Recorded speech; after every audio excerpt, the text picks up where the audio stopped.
संघ लोक सेवा आयोग यानी यूपीएससी द्वारा मंगलवार को सिविल सर्विसेज की परीक्षा का परिणाम जारी किया गया।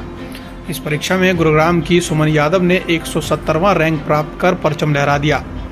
सुमन ने दूसरे ही अटेम्प्ट में परीक्षा पास कर यह जता दिया कि कोशिश करने वालों की कभी हार नहीं होती। इससे पहले भी उन्होंने यूपीएससी के तहत परीक्षा दी थी। 25 साल की सुमन यादव सराय अलावर्दी गांव की रहने वाली है। पिछले 3 साल से वह परीक्षा की तैयारी कर रही थी। गुरुग्राम से ही उन्होंने अपनी 12वीं तक की पढ़ाई की, जिसके बाद दिल्ली यूनिवर्सिटी से बीएससी करने के बाद वह यूपीएससी की तैयारी में जुट गई थी। मैं एक सामान्य माता पिता की तरह ही मेरा इसमें सपोर्ट रहा है और इसमें जो मेहनत है वो बच्चे की है। जिस तरह और सब माँ बाप मेहनत करते हैं उसी तरह से ही मैंने की। जब पढ़ाई चल रही थी बच्ची 12th 10th तो क्या उम्मीद थी कि बेटी आईएएस के लिए तैयारी करेगी और एसपी सिलेक्ट होगी? देखो, मैं इसमें इतने ही शब्द कहूंगा कि हर एक माँ बाप जब अपने बच्चे का लालन पालन और शिक्षा करता है तो वो हर एक उसमें वो बच्चा देखता है कि भाई वो कामयाब होगा। ये हमारा सौभाग्य है कि इस क्षेत्र की बेटी ने, इस गांव की बेटी ने ये मान सम्मान प्राप्त किया, 170 रैंक लिया।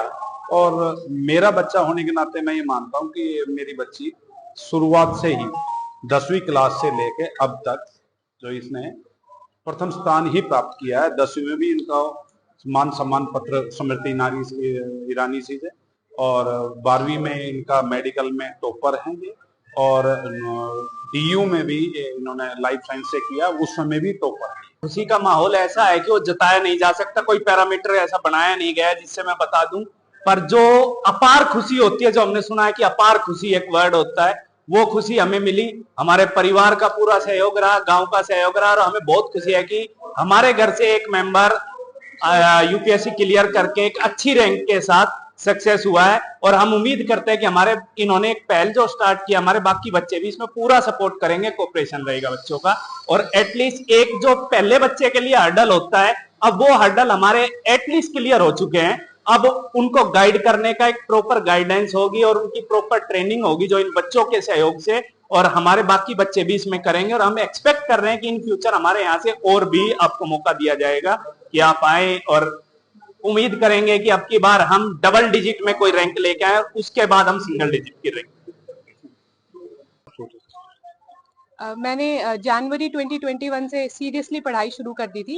2019 में मैंने, जब मैं कॉलेज में थी तो मैंने सोचा था कि मैं इस स्ट्रीम में जाऊंगी और मेरे पेरेंट्स का पूरा सपोर्ट रहा। उनकी वजह से ही मैं यहाँ पे पहुंची। आईएएस क्यों चुना? की नौकरी यानी कि पुलिस सर्विस भी करते, क्या कुछ खास आप करना चाहती हैं? किसके लिए करना चाहती हैं? किस वर्ग के लिए करना? मेरी फर्स्ट प्रेफरेंस आईएएस है, सेकंड आईपीएस है। मेरा पूरा रहेगा कि मैं गुड गवर्नेंस में अच्छा काम कर सकूं, और बाकी मेरा ज्यादातर ये रहेगा कि मैं बच्चों के लिए काम कर सकूं। फॉर एग्जांपल, मेरे घर के साइड में ही 2 बच्चे हैं, उनकी अच्छी परवरिश नहीं हो पा रही है, तो अगर मैं सरकार में जाती हूँ तो मैं उनके लिए कुछ अच्छा कर सकती हूँ। और ऐसे बहुत सारे बच्चे हैं जिनके लिए मैं कुछ कर पाऊंगी। और कितनी तैयारी की आपने? कहते हैं कि घंटों पढ़ना पड़ता है, आपका क्या शेड्यूल था, क्या टाइम टेबल था पढ़ने के लिए, और परिवार के लिए किस तरह टाइम? मैं बहुत ही नॉर्मल लड़की हूँ। मैं सारा घर का काम करती थी और ऐसे घर में ही रहती थी, अपना सेल्फ स्टडी ही करती थी। 8 to 10 आवर्स मैंने पूरा अपना डिसिप्लिन से बना रखा था, पूरा शेड्यूल। और मेंस के टाइम पे थोड़ा सा टाइम इंक्रीज हो जाता है और बाकी बहुत ही नॉर्मल प्रोसेस होती है, सब कर लेता है।